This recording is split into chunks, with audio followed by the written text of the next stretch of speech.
Assalamualaikum warahmatullahi wabarakatuh.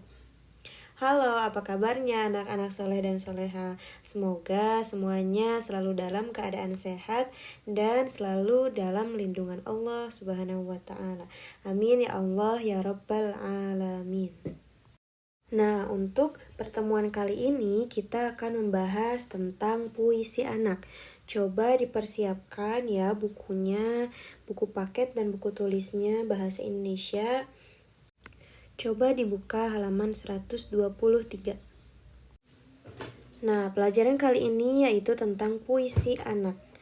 Nah, kita harus tahu dulu nih, apa sih puisi itu? Nah, puisi adalah karangan yang berisi kata-kata indah dan penuh makna. Selanjutnya ada puisi anak. Nah, kenapa sih bisa disebut dengan puisi anak?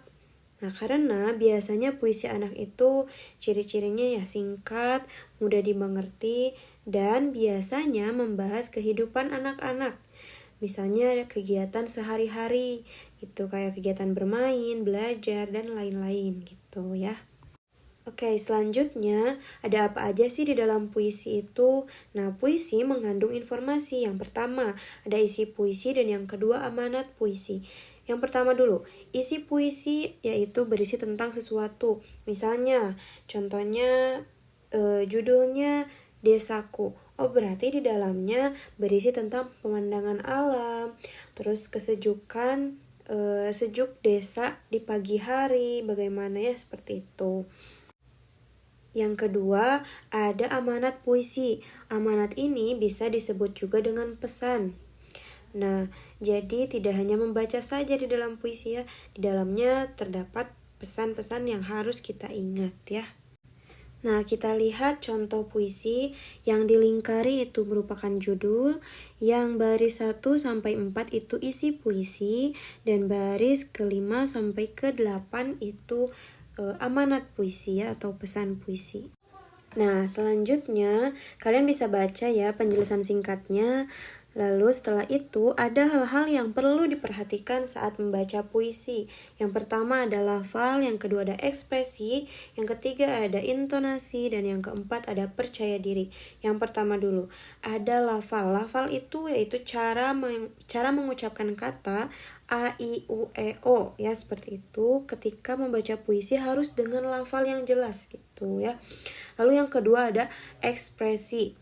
Nah, ekspresi itu raut muka kita. Ekspresi kita ketika membaca puisi itu harus sesuai dengan isi puisinya. Nah, misalnya puisi tentang sahabat, berarti ekspresinya harus bahagia gitu. Lalu misalnya puisi tentang pahlawan atau perjuangan kemerdekaan Indonesia, berarti itu harus dengan semangat ekspresinya ya. Tidak mungkin kan dengan bacanya dengan lemas, ekspresinya dengan lemas, kan orang-orang yang lihat juga jadi nggak ngerti, nggak nyambung ya. Puisi dengan yang membacakan tapi ekspresinya tidak sesuai, itu nanti nggak nyambung. Nah, lalu yang ketiga ada intonasi. Intonasi itu tinggi rendah nada saat membaca puisi, jadi nggak datar ya. Nah, ada waktunya tinggi nadanya, ada waktunya rendah gitu saat baca puisi. Lalu yang keempat terakhir percaya diri. Nah, ini percaya diri ini sangat diperlukan penting ya. Karena apa? Karena kalau misalnya tidak percaya diri, semuanya lafal, ekspresi, intonasi itu tidak akan berhasil gitu tanpa percaya diri ya.